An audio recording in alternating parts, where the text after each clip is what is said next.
राष्ट्रभूमे त्वया हिन्दुभूमे सुतं वर्धितोऽहम् त्वया हिन्दुभूमे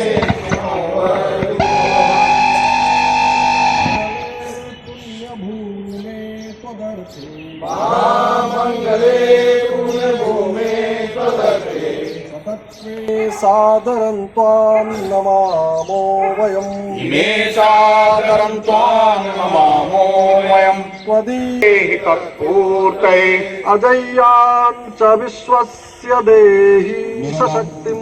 शिवेश्वर है।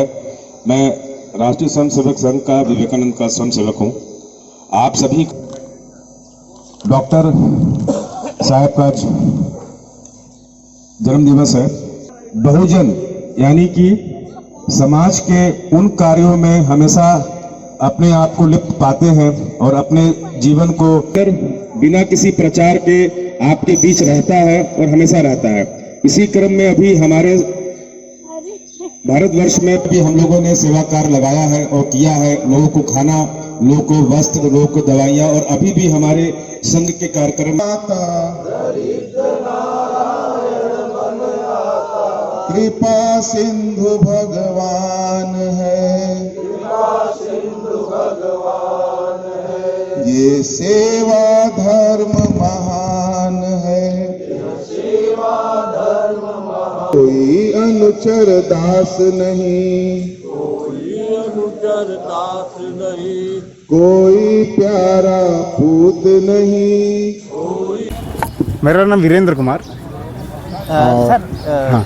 आज जिस तरह का आयोजन किया गया है, सर्दियों में इनको कितना राहत मिलेगा और क्या आप लोगों का मोटो है, आगे कैसा कार्यक्रम होगा इस तरह के? यह राष्ट्रीय स्वयंसेवक संघ का एक सेवा विभाग का एक आनुषंगिक संगठन है।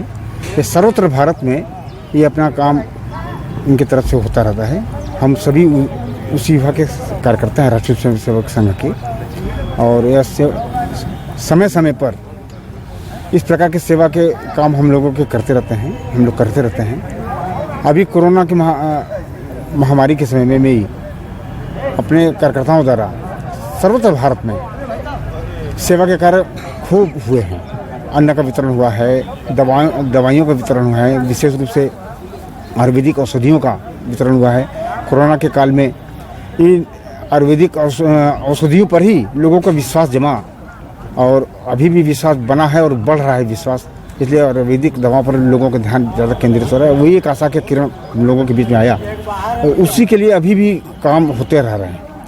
और उसी की एक इकाई काशी महानगर की है। काशी महानगर में काशी उत्तर भाग महानगर को दो किया गया है, एक दक्षिण काशी, एक उत्तर काशी। ये उत्तर काशी में एक 12 नगर उपनगर है, एक उसके एक नगर का कार्यक्रम है, लाजपत नगर का कार्यक्रम है।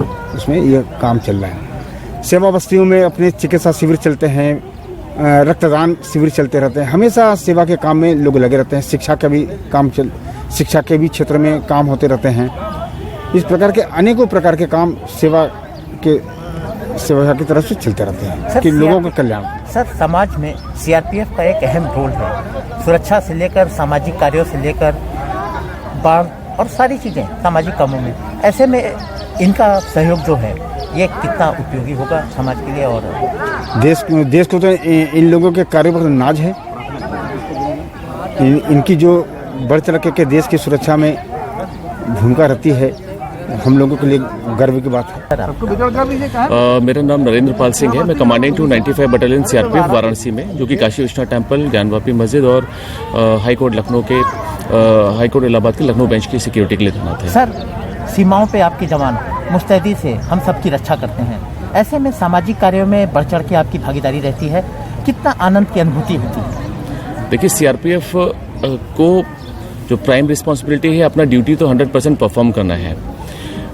सीआरपीएफ पूरे देश में अलग अलग ड्यूटीज परफॉर्म कर रही है। उस ड्यूटी के परफॉर्मेंस के साथ साथ समाज के प्रति जो हमारे दायित्व हैं उनकी पूर्ति करने के लिए हम लोग विभिन्न प्रकार के कार्य कर रहे हैं। उसी क्रम में जो भी एनजीओज हमारे साथ जोड़ना चाहते हैं, या जो भी सरकारी या गैर सरकारी संस्थाएं जो हमारे साथ जोड़ना चाहती हैं, हमारा सहयोग चाहती हैं, उनका सहयोग भी हम लोग लेते हैं। और साथ में उनके साथ जुड़ के समाज के प्रति अपने सामाजिक उत्तरदायित्व को पूर्ति करने के लिए वो सभी कार्य करते हैं जिसकी आवश्यकता समाज में होती है।